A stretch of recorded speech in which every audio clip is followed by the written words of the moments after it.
A quaint tale, wouldn't you say? Aye, Master. I think the time has come for us to pen the next chapter. The exact arrival date of Professor Layton on the 3DS in North America is still in question, but in the meantime, Level 5 is placating aspiring detectives with another gripping mystery in the long overdue Professor Layton and the Last Specter for the Nintendo DS. It's more of what you've come to expect from the series, weaving an intriguing story filled with clever puzzles for an experience that's one of a kind. Though it retreads familiar territory, Layton is still at the top of his game. Are you really Professor Layton? The Last Specter is a prequel set in the years before the events of the Curious Village, where Layton was still a young aspiring professor making a name for himself. One day he receives a letter from an old friend asking for help saving a village from certain destruction at the hands of a supernatural monster. The tale reveals the origins of many of the series' mainstays, including Layton's partner, the boy wonder Luke. The plot isn't too obtruse or convoluted, and the characters draw you into a story that wraps up with the most emotional conclusion of the series.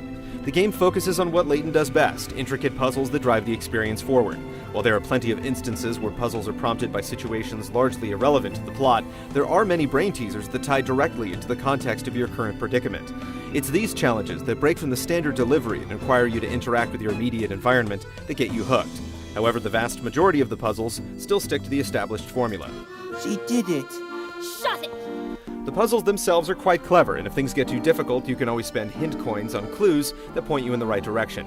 Getting around the village to find new puzzles is also much easier with on-screen clues to direct you to your destination. You eventually even open up shortcuts for quick access to previous locales. These are precisely the kinds of refinements you'd expect from a series that found success. However, there are signs that Layton's hair is getting a bit gray under that top hat of his. Many of the puzzles are eerily familiar to ones from previous games, and the structure and pacing are so formulaic that veterans will probably find objectives a bit too predictable this time around. Liar! This is ridiculous! Level 5 softens the blow with the inclusion of an entirely new RPG mode entitled London Life. The concept is basically Animal Crossing's premise meets Earthbound's visuals, so you can expect a lot of NPC interaction and remedial chores in hopes of obtaining wealth and popularity. Along with all the extra puzzles you can unlock in the post-game or via downloads, as well as the mini-games available in the story mode, you're certainly getting your money's worth. The Layton series has held up remarkably well over the years, and The Last Spectre is no exception, but that's not to say Professor Layton isn't getting a bit long in the tooth. Preposterous! You know nothing about us. I mean, about me. The next installment will need some innovations lest the series run the risk of stagnating. That being said, those who crave a suspenseful tale with well-crafted mysteries to solve can't go wrong here. Helping a young lady like you is the duty of every gentleman. Have a lovely day.